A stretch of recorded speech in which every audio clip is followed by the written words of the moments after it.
안녕하세요, 다카입니다. 저번에 갔던 웨이를 이어서 가도록 할게요.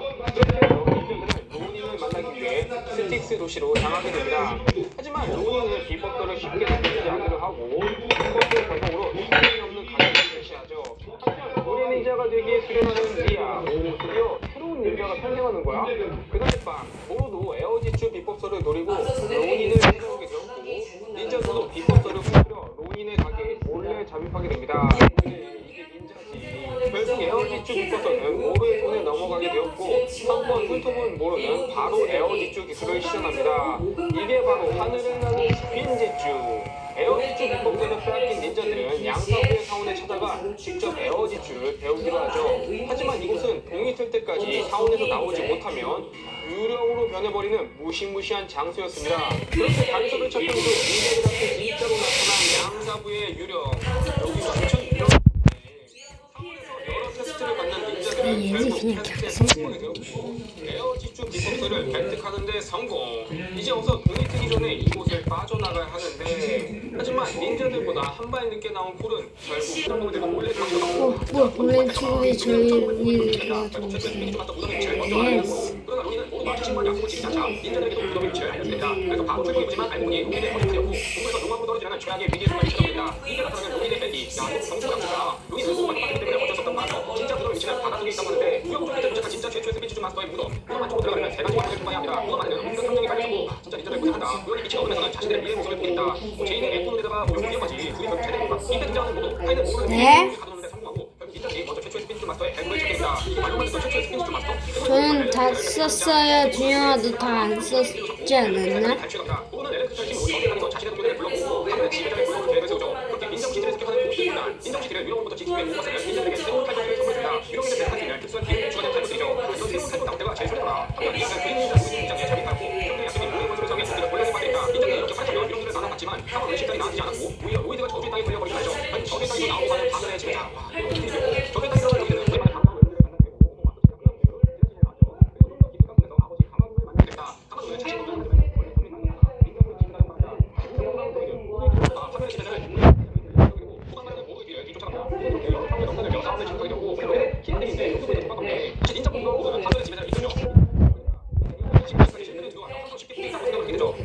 오랜만에 자신의 잠재력을 각성하는 미야 이제 마지막으로 각성 완료. 파멸의 지배자를 한 방에 제거해버립니다. 그다음에 도망가려는 모는 파멸의 지배자에게 붙잡히게 되었고 막동이를 붙잡는 모는 하지만 자신이 빠져나갈 수 없는 소리를 지각한 모는 이제 렐레를 떨어버리고 이내 숨을 버리고 갑니다. 마지막 모습은 이렇게 다시 한번 평화를 찾은 닌자 시즌 5과 마무리가 없는 이제 시즌 6으로 이어집니다. 다시 한번 닌자 부시들을 구하고 최고의 인기를 누리고 있는 닌자들 각종 CF와 TV 프로그램에 출연하며 평화로운 나날들을 보내고 있었는데요. 클라우즈 뭔가 차원을 열었을 때 빠져나왔구나. 클라우즈는 어느 세상에 보이는 뱀플라나 발견했습니다. 본질 보여주자 나오는 뱀플의 요정 바로 나다카의 지배자니까 나다카는 세상의 손을 잡는 사람이었어요. 무엇이 될수 있지만 사랑이나 죽음 소원을 더 추가하는 소원을 될 수가 없습니다. 나다카는 클라우즈의 소원을 들으며 생각하게 되고 최강의 소원을 가슴에 뱀플에 빨아들이고 하는데 그래서 닌자들의 힘내며 온갖 나쁜 짓을 지불하는 사건이 벌어졌다. 덕분에 갑자기 공공의적인 영혼인 닌자들은 운명을 씌운 고민과 마스터의 행방을 찾기 위해 조사를 시작합니다. 이때 요리 앞에 나타난 쇼니 닌자들에게 걸린 한상금을 그리고 한 명씩 잡아들이려고 하는데 나다카는 닌자들에게 설정 대상의 소원을 내기 시작하지만 결국 장마도 나다카에게 당해 진리에 대해 갇혀버리고 합니다. 저 끝에 섬에 도착한 닌자들 한 명씩 불러도 거의 공포영화인데 그렇게 섬에 도착한 타인의 미래를 공포에게 터져난 수가 없습니다. 제인은 바깥으로 독을 구하는 데 성공하고 도망쳐보지만 거기다 쫓아오며 자기가 무너뜨려 위기에 빠져버리게 되고 나다카는 그렇게 나타나 독을 갈취하고 오히려 제인을 납치해 갑니다. 자신이 전부 실패하지만 사실 리아가 진정 독을 덮어치게 가지고 있습니다. 이 연습이 진짜야. 서로 직접 나다카는 이 손을 정하고 있는 제인에게 나다카는 원래 마지막 소원을 빌라고 제청합니다. 나다카는 과거 자신의 일에 칠라그에서 리아에게 데려와 결혼할 거라고 말하며 제인이 한상이 되면 모든 제이에게 찾아와 식사와 안대를 하나 더 줍니다. 그 안대를 착용해보자 이 모습은 그 미래의 제이 몇몇 닌자들은 섬에서 탈출하기 위해 뗏목을 만들어 시도해보지만 해변의 괴물들 때문에 쉽지 않았고 세계적인 나타난 룩이 덕분에 혼자 섬을 빠져나갈 수 있게 되었습니다. 그렇게 다시 돌아와 닌자들은 제이를 구하기 위해 나타난 해적군에 접근한 법을 모색하게 됩니다. 오늘 몰래 해적군에 자격돼 제이의 수감을 풀어주고 구출에 성공한 이미 스카이족들에게 발각돼 전국 고양이 버린 상태였죠. 나타나는 닌자들을 모아붙이며 방금 모습을 밀게 만들고 위기의 상황에서 모습의 사부님처럼 평화적인 지배자가 되었습니다. 하지만 사부님처럼 평화해지면서 이 나이를 같이 얻게 돼서 한순간에 늙고 말죠. 로이드가 보는 강해지는 나다카 로이드의 제이와 니아는 원소 드래곤을 소환해 가까스로 탈출하는 데 성공하게 되고 나다칸이 니아와 상관되는 모든 소원을 이을 수 있기 때문에 제이와 니아는 스카이족들에게 자네 아버지가 갇혀있던 자기의 꿈이지 알고 보니 이 닌드로스는 자네 아버지가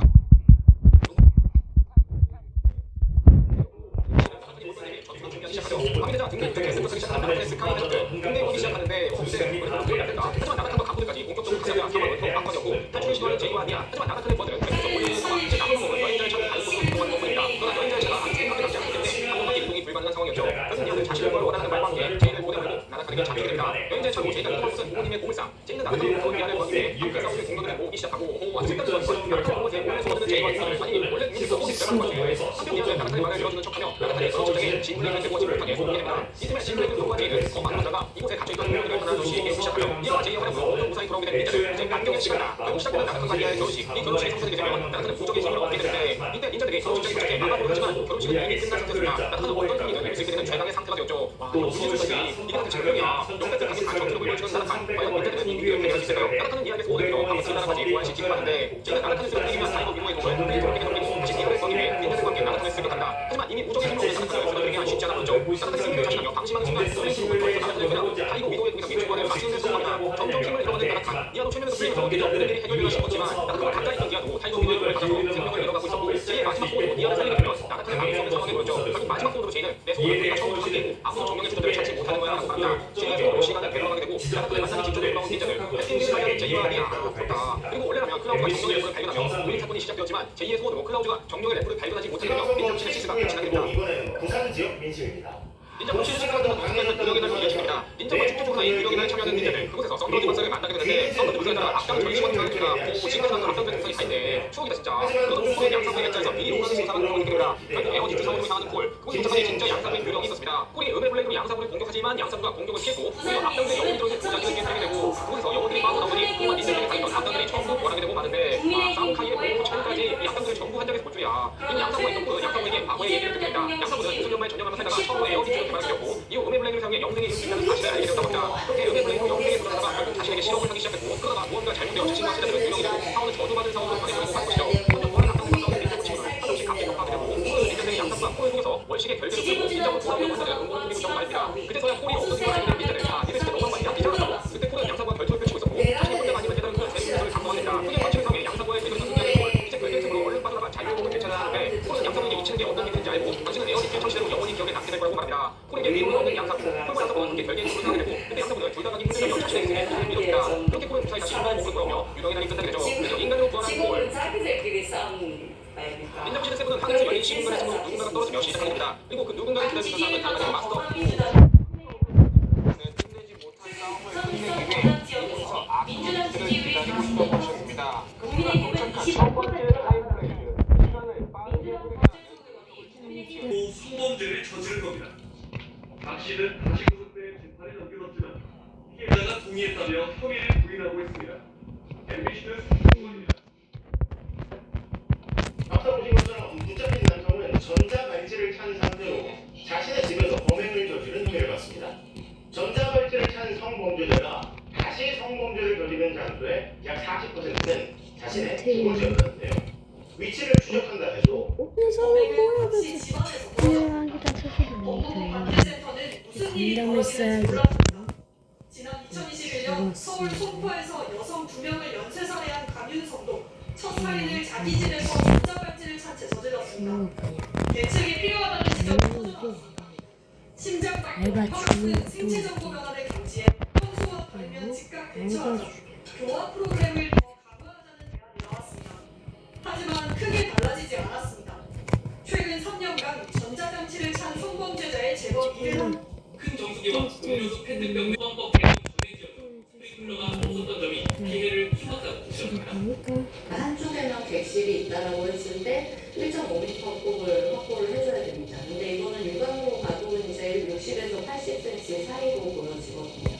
특히 비상시 대피로 역할을 해야 하는 복도에 짐이 가득 쌓여 있어서 한밤중에 불이 났다면 큰 인명피해로 이어졌을 거라고 우려했습니다.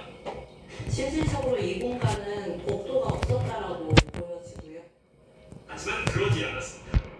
피해자 타입으로 위치 추적 장치를 김 씨가 설치한 게 맞는지 입증해야 한다면 아무 조치 없이 통상 한두 달 걸리는 국가수 감정 결과를 기다렸습니다.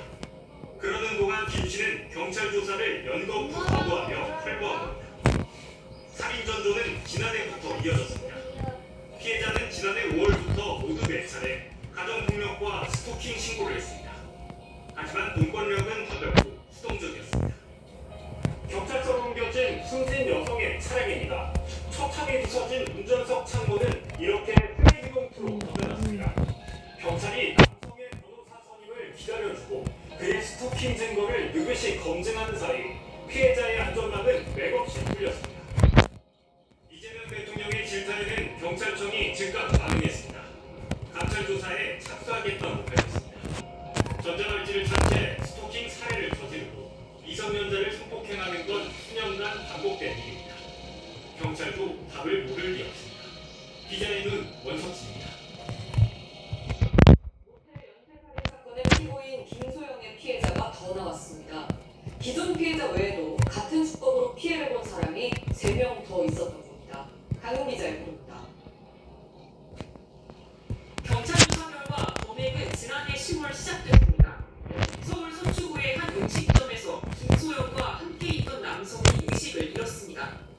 당시 같이 있던 남자가 와인을 마시다 쓰러졌다는 119 신고가 접수됐습니다. 올해 1월 초에 서울 종로구의 한 모텔 객실에서, 같은 달 말엔 강북구의 한 노래방에서도 김소영과 함께 있던 남성들이 쓰러지는 일이 이어졌습니다. 경찰이 이들 3명의 체내 약물 검사를 국과수에 의뢰했더니 세 번째 최근 소방당국이 숙박시설에 대해서 쓰잖아요. 일부만 후보가 아, 왔다. 뭐야? 이 건물은 실제 조사 대상에서 빠진 것으로 드러났습니다. 김재인 기자입니다. 불길이 맹렬하게 타오릅니다. 미처 빠져나오지 못한 사람들이 소방 사다리차로 구조됩니다. 그제 저녁 서울 중구 소공동에 있는 캡슐형 네. 호텔 피해는 있습니다. 외국인 소득객 10명이 다쳤고 여러분들 이렇게 해서 마을을 지켰는데요. 자, 제 영상이 재밌었다면 구독과 좋아요 꾹꾹 눌러주세요. 안녕. 이렇게 맞죠? 이렇게.